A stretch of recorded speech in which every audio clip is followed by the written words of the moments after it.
के RTC public school के छात्रावास में छात्र का पंखे पर लटका मिला शव। परिजन बोले हत्या हुई है। आरटीसी पब्लिक स्कूल के आदिवासी छात्रावास की घटना। समाजसेवी सह झामुमो नेता दिनेश जैना ने एसडीएम से की वार्ता, दंडाधिकारी हुआ नियुक्त। अब मजिस्ट्रेट के समक्ष होगी पोस्टमार्टम। मनोहरपुर थाना क्षेत्र के उंधन गांव स्थित आरटीसी पब्लिक स्कूल के आदिवासी छात्रावास में शनिवार की शाम 9वीं के छात्र सौरभ बिसोई 14 वर्ष का शव पंखे पर लटका मिला। आनंदपुर निवासी छात्र का शव छात्रावास में उसके सहपाठी के कमरे में गमछे के सहारे लटका मिला। सूचना पाकर पहुंची पुलिस ने जांच शुरू कर दी है। पुलिस ने शव को सीएचसी लाया। यहां बच्चे को मृत घोषित कर दिया गया। इधर खबर मिलते ही बच्चे के पिता अपने परिचितों के साथ हॉस्टल पहुंचे। वे हत्या बताकर उच्च स्तरीय जांच की मांग पर अड़ गए। ट्यूशन के बाद सभी बच्चे खेलने गए थे, सौरभ नहीं गया। स्कूल प्रबंधन के मुताबिक स्कूल में रोजाना दोपहर 3:50 से शाम 5 बजे तक ट्यूशन की कक्षा चलती है। शनिवार को ट्यूशन के बाद बच्चे खेलने चले गए। उक्त बालक खेलने नहीं गया। अपने सहपाठी के कमरे में जाकर गमछे से फंदा बनाकर पंखे पर झूल गया। उसकी मौत हो गई। देर शाम खेल कर बच्चे कमरे में लौटे तो अंदर से दरवाजा बंद था। इसके बाद एक छात्र ने दरवाजे की सुराख से झांका तो सौरभ का पैर झलकता नजर आया। छात्रों ने शोर मचाया। स्कूल के शिक्षक आदि पहुंचे, शव को उतारा और मामले की जानकारी दी। निःशुल्क है छात्रावास। पिता ने हर माह 2500 लेने का आरोप लगाया। मनोहरपुर के प्रभारी कल्याण पदाधिकारी राजेंद्र बाड़ा ने दूरभाष पर बताया कि उक्त छात्रावास की जिम्मेदारी स्कूल के दुबेश्वर महतो पर है। उक्त छात्रावास में निःशुल्क है। मृतक के पिता ने बताया कि छात्रावास में रहने के लिए प्रति माह 2500 रुपये लिए जाते हैं। आरटीसी स्कूल के दुबेश्वर महतो से बात की गई तो उन्होंने कभी खुद को सुपरिटेंडेंट तो कभी अकाउंटेंट तो कभी कुछ और बताया। वे अपनी जिम्मेवारी से पीछे भागते दिखे। बच्चों का मामा ने कहा मजिस्ट्रेट की उपस्थिति में हो पोस्टमार्टम। मृतक सौरभ विषय की शव को पोस्टमार्टम करने पहुंचे चक्रधरपुर अनुमंडल अस्पताल में मामा शिव प्रसाद साहू ने कहा कि मेरे भांजा सौरभ का छात्रावास में हत्या हुआ है। आशंका जताया जा रहा है कि छात्रावास में कार्यरत शिक्षकों ने मेरे भगीना को मारकर फैंसी में लटकाकर आत्महत्या का रूप देने की कोशिश किया जा रहा है, जिसे ध्यान में रखते हुए पोस्टमार्टम से पहले मजिस्ट्रेट के लिए किया जाए। मजिस्ट्रेट की उपस्थिति में ही हो और पुलिस प्रशासन उचित कार्रवाई कर दोषियों को कड़ी से कड़ी सजा मिली। अब आइए देखते हैं किसने क्या कहा।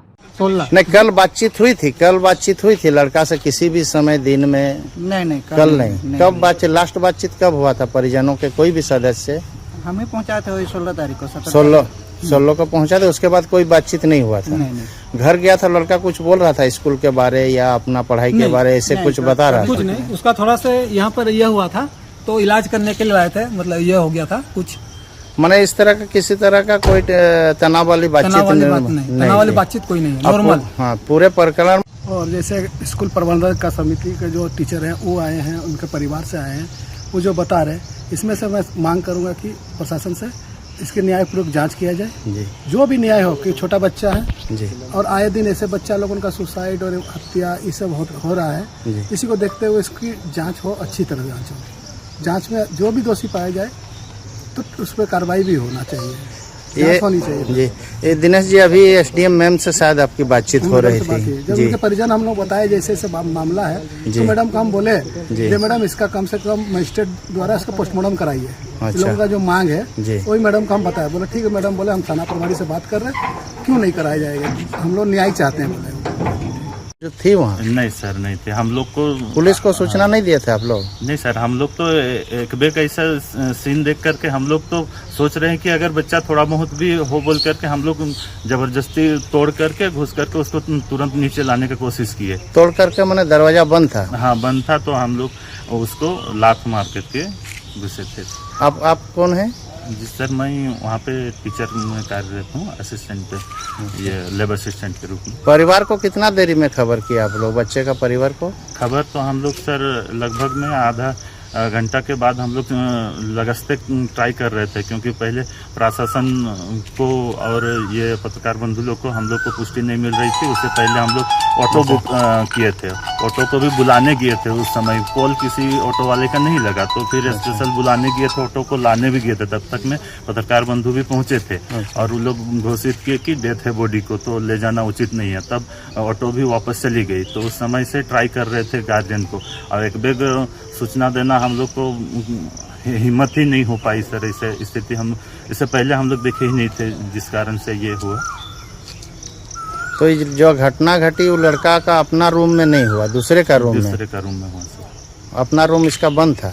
नहीं, अपना रूम खुला रहता है, खुला। और रूम बंद रहता है। ये जिस रूम में घटना आप बता रहे हैं वहाँ कितने स्टूडेंट रहते हैं? जिस रूम में वहाँ पे एक स्टूडेंट रहते हैं और एक था, लेकिन वो निकल गया। वहाँ सब सीसीटीवी वगैरह आप लोग का लगा हुआ है? नहीं सर, कैंपस में लगा हुआ है, हॉस्टल में नहीं लगा हुआ है।